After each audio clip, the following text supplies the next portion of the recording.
Hello everyone, I'm back with the fourth part of the lesson. That would be the conclusion, the climax of the lesson here. So we are learning Madam rides the bus. That's about a Wally 8-year-old girl who has just finished her a journey from village to a town, and she was willing to take up a ride by her village to the town. She was totally enjoying the view, the sights, and even the village fair was going on in the town, and she was little afraid to get off to the bus. And whereas conductor, he just decided to give away a drink as a treat for the little girl. And moving on to the fourth part, and he's asking, won't your mother be looking for you?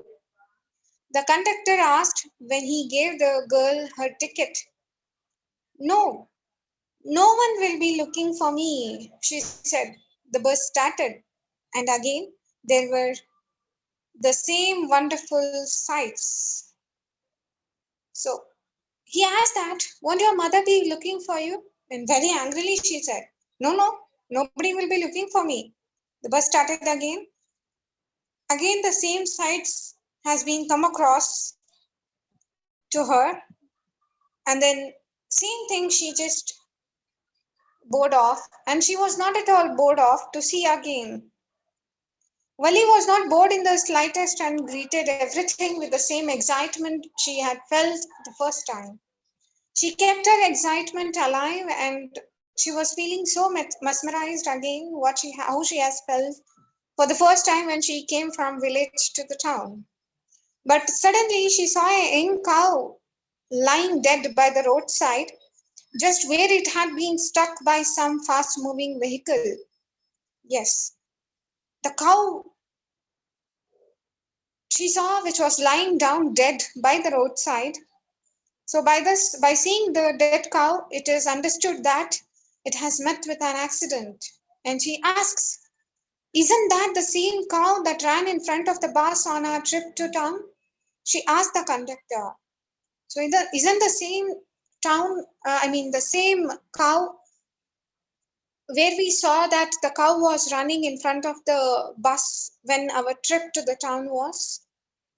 So the conductor nodded, and she was overcome with sadness. What had been a lovable, beautiful creature just a little while ago had now suddenly lost its charm and its life and looked so horrible, so frightening as it lay there, legs spread eagled, a fixed stare in its lifeless eyes, blood all over. She feels very sad. It was running very excitedly and very kind of fastness it shows in running. It's lifeless. It has been spreaded out its leg, and it stares with the eyes that it has no life at all. The blood is all over the body of the cow. The bus moved on, but the memory of the dead cow, haunted her in the sense which is just reminding and repeatedly it's just returning to the same picture over there, dampening her enthusiasm. So she just got very much sad, and she just became very low. She no longer wanted to look out the window, so she just don't want to see out of the window. She sat thus glued to her seat, so she just sat up to her seat until the bus reached her village at 3:40. So the time of 3:40, the bus reached the village again, and she just did not stand up again and see out of the window. She stood up, and what she has done, let's see. She just completed the journey and stretched herself. It's a very long journey for a little girl. Then she returned to the conductor and said, well, sir, I hope to see you again. So she just greeted the conductor because they have become a good friends with a cold drink as a treat of the conductor to a little girl. So he says smilingly, okay, madam. He answered her smilingly. Whenever you feel like a bus ride, come and join us and don't forget to bring your fare. And he says that anytime you are welcome. When you are willing to get a bus ride, please do come with the fare, in the sense the bus charge. She laughed and jumped down from the bus, and then away she went, running straight for home. So straight away after getting out of the bus, she moved on to the home. When she entered her house, she found her mother was awake and was talking to one of Wali's aunt. So mother is awake now, and she is just in mid of the conversations with Wali's aunt, the one from the South Street. So she lives in the South Street, and she has come home to meet up Wali's mother. This aunt was a real chatterbox. Yes, of course, the little children, they just discloses the real character of all the elders, right? So she's a very talkative auntie, never closing her mouth once she started talking. She will be going on and on and on talking. And where have you been? Said her aunt when Wali came in.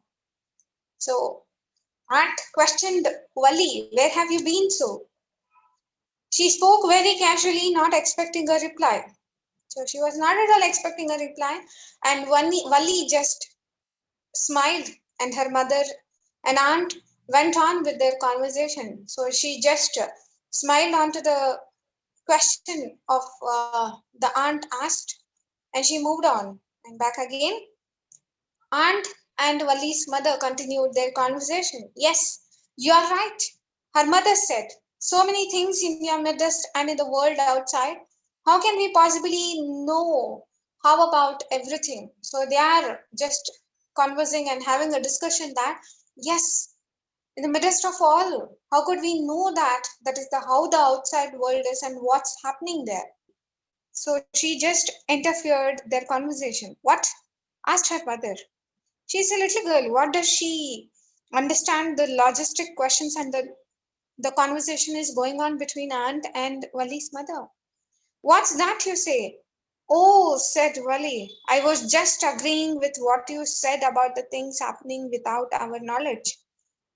So she just agreed for the statement to what they said. Yes, we could not completely know what's happening outside. And out of our knowledge, whatever happening, we cannot just make it over. So just a chit of a girl she is, said her aunt, and yet look how she pokes her nose into our conversation. So aunt doesn't like the interference of Wali here, just as though she were a grown-up lady. So she has just agreed for the statement what they have given. So they felt that oh, she has grown up so much. So she understands very well. Wali smiled to herself, and she did not want them to understand her smile.